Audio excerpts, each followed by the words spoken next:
Hi guys. We just got back from a regional, which it was me and two of my friends, all of which we all scrubbed out. Pretty suckish record, but I like to bring you this tech profile anyway because the deck is good. I'm just not good at it, okay? In my defense, it's been like 2 weeks, okay? I've only been able to do it for 2 weeks. Whatever. We're gonna get into it. Here it is. It was Danger Thunder Dragons, the quote-unquote best deck of the format. And that's completely true. It's probably going to look a little bit familiar, but I'm going to show you my own personal twist, my own personal spice to it. So 2 solar. This was really good. This was really good at baiting Ash. Yeah. Next, 3 Phantom Skyblasters. I've been an advocate of this card ever since, like, a long time ago. And it performed really well. Basically, Saryuja with all the danger cards, which you're going to see in just a minute. But first, let's go into the Chaos Dragons, or the baby Chaos Dragons. Did a 1-3 ratio. This works super, super well.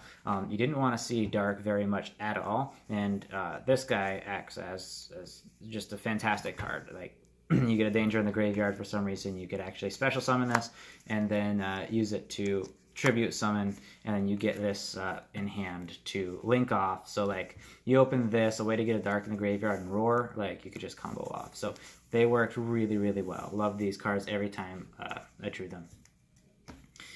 Next is the Danger package. We're going to go with 3 Jackalope, 3 Tsuchinoko, and 3 Nessie. Only these 9s. They were, I mean, honestly, they were kind of meh. They acted as the easiest cards to side deck out. I would generally side deck out 1 of each of them, or like I would go Such first to side out, and then Nessie, and leave the Jacks in. But like they were okay. They're mainly there for Skyblaster plays as well as easy tribute summon fodder, and they also sometimes can unbrick hands when they want to cooperate. So, but overall, they were just like okay. Then the powerhouse of the deck was Levianeer. It was so easy to win a game if you just top deck this, or if you hold it back in hand. The one thing about it is that when you're playing with all the dangers, it's like easy to have this in your hand, and you don't really want to summon it, but you need to find something to get it going, and the dangers really easily could just discard it. That happened to me like 2 times today, and both times it really sucked. That's not a lot for like a whole day, but the times that it did happen, it really sucked. But really love this card. I mean, you just top deck it. First off, it's your out to Borreload. Remember, it's non-targeting destruction, and this thing just clears boards, faces like every problem that you have. But yeah, fantastic card. I played the Diabolos. It's a non-targetable monster. It's also an out to Borreload. It's also extremely easy to summon. If you do brick, then you very easily could just bring this out as like way off on the side, and it works really well just to sit on it. Your opponent has to find a way to out it and commit resources to it. I'm also playing the Melody of Awakening Dragon, and the second place Chicago list played only the 2 Levianeer. I found myself really, really always wanting to go into Diabolos because it's really, really good. And so I threw it in there, and it played extremely well today. 100% recommend. I wouldn't recommend, if you're playing Melody, I wouldn't recommend not playing this. It was just so good today. And on top of that, in most combos, you're able to rip 2 cards from your opponent's hand with the combination of these 2 cards here. So you banish all darks, they shuffle a card from their deck to hand, or from their hand to deck, and Diabolos contribute a dark to have them put a card from their hand at the bottom of the deck. So there were a few times where I ripped 2 cards of the opponent's hand, landed on like 5 Colossuses, and it was just like game. Couldn't even do anything. 100% recommend that. Alright, Thunder Dragon lineup. Regular Thunder Dragon. This Thunder Dragon lineup is super standard, but I want to just express how much I hate regular Thunder Dragon. It's unless you get Titan, or unless you need a light in graveyard, it's just not good. I hate it, and I hate that you have to run it. Alright, that rant is over. So 3, 2, only never needed 2, and it felt really good at 2.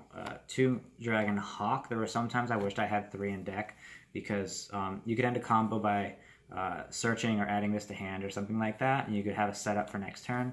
There are also times where I really wanted to have Hawk in hand to special summon, so I may bump this up to 3 in the future or something. But yeah, and then 2 Roar. This was so good today. Found out after so long of playing the deck that Roar can summon Roar. But yeah, 2400 attack comes up a lot. 3 dark, you have to play 3 dark, that's super standard. And then for my personal spice of the deck, Lackluster Soldier. This came in so clutch. I played against 2 mirror matches.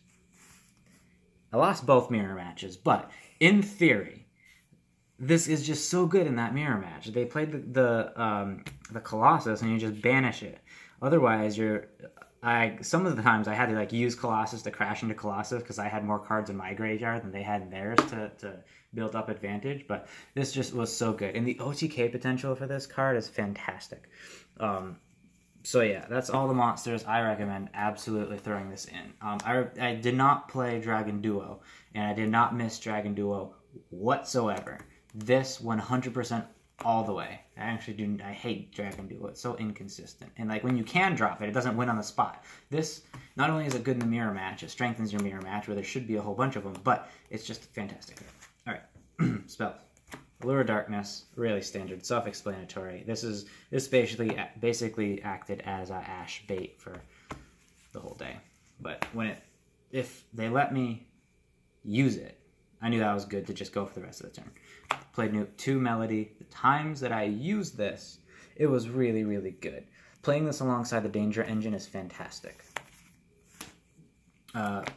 Gold Sark, self-explanatory. It's like Foolish Burial and Infernities. And then I played 1 Fusion. It came up a single time that I wanted 2 Fusion. But it then occurred to me that I could add this with Roar. So I didn't care. So yeah, this one was perfect and fine. Deck is 41 cards. Worked really, really well. The deck itself worked really, really well. Me, not so much. Okay, on to the extra deck. We've got the tokens. You're summoning lots of tokens. Alright. It's really standard, so I'll go by pretty quickly. 3 Colossus, 2 Titan. You got Borreloads to out Borreloads and in the mirror match. You've got Saryuja, which you're going into almost every game. Griffin Curious. You'll notice I'm not main decking Eradicator Epidemic Virus like the second place Chicago list was. That's because I don't want to do that blind. The deck wants to go first and build a board, and I didn't want to Eradicator blind. But you have these because you're only basically going into these and like Summon Sorceress / Reprodocus. So these 2 cards worked as an engine in and of themselves. And these 2 cards together were going to go into your Thunder Dragons. So you could basically just add in these 2 cards as a separate engine and then run the floodgates in the side. And it worked really well. Yeah. Unicorn, Phoenix. Phoenix instead of some Summer Summoner. Worked, I mean, honestly, I didn't think it was going to be as good as it was. I thought I was going to get stuck in my extra monster zone, but then you just summon a monster and go into Phoenix, and then put a Titan or a Colossus under Phoenix. Link Karibo and Link Spider, you need those. First off, you need this for the Curious Griffin play, and you need Link Spider to go into Saryuja. That was it for the extra deck. Now to side deck. Side deck was pretty spicy. First and foremost, you got Summon Limit, and then to go along with that, you have Eradicator Epidemic Virus. Got paired up against a Paleo player, and yeah, he had a full field of traps, and it was in the real grind game, and I held this on field until the very last moment. He tried to Lost Wind to Colossus, and I'm like, nah, activate Epidemic Virus, and I cleared 5 of his back row, and it was fantastic. Yeah, it was great. Summon Limit, also fantastic. It was fantastic in the mirror. You use this like Vanities, and it worked really well when I did use it like Vanities. Yeah, you just set it during your turn, let your opponent go. On the second summon of the turn, you activate it. Played this against the Crusadia player, and they just like, when they like read the effect, they were just like, yeah, there's nothing I can do about that. 2 Sphere Mode. I wanted to play 3, but 2 was plenty. In the mirror match, I sphere moded a guy and still lost because I tried to do a combo and completely fudged it up. But yeah, it felt so good when I was able to sphere mode people today. It was amazing. The third one is cuttable if you want to make room. If you are playing 3, because the deck kind of cycles through itself, so 2 is fine. You'll also see I was running a few 2-ofs, and I still am. In fact, I'll just skip right to Twin Twisters.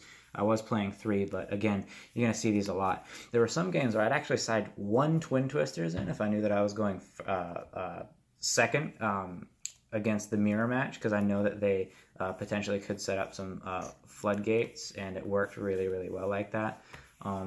Yeah, there were a few times where it was good. Played against Altergeist, it didn't come up much against Altergeist. The way that the Altergeist matchup went is they went first, I evenly matched, built a board, and they couldn't do anything, and so I won. That was it. Droll to go against the Danger decks. Didn't face any all day, but I would still keep it in because this deck is not playing hand traps, and you need something against a deck like that. If you're left, if they're left to make a board that is almost unoutable, then you just can't do anything. It sucks. So you need the Droll, and it's a necessary evil. X3 Denko Sekka. I nabbed these right before the tournament, and yeah, they came up one time against a Paleo, the Paleo player, and the one time that it came up, as in the one time that I drew it, I immediately used it as link fodder so that I could have a light in my graveyard.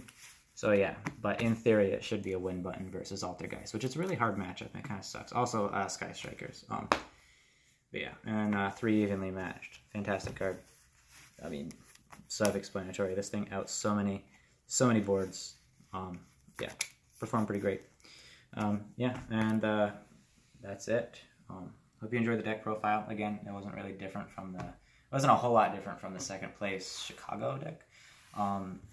He was main deck in the Floodgate. I didn't want to. I'm also running BLS to strengthen the mirror match, but that is pretty much everything that's special about it. So yeah, if you guys have any questions or comments about the deck, after playing the deck today, I really do think that the Sekka's Light variant of the deck is the better way to go. Going forward, I think we're going to see more of those popping up, and they seem to be doing really, really well at the regional. So yeah, any questions? Put them in the comments, and I look forward to seeing you guys in the next video.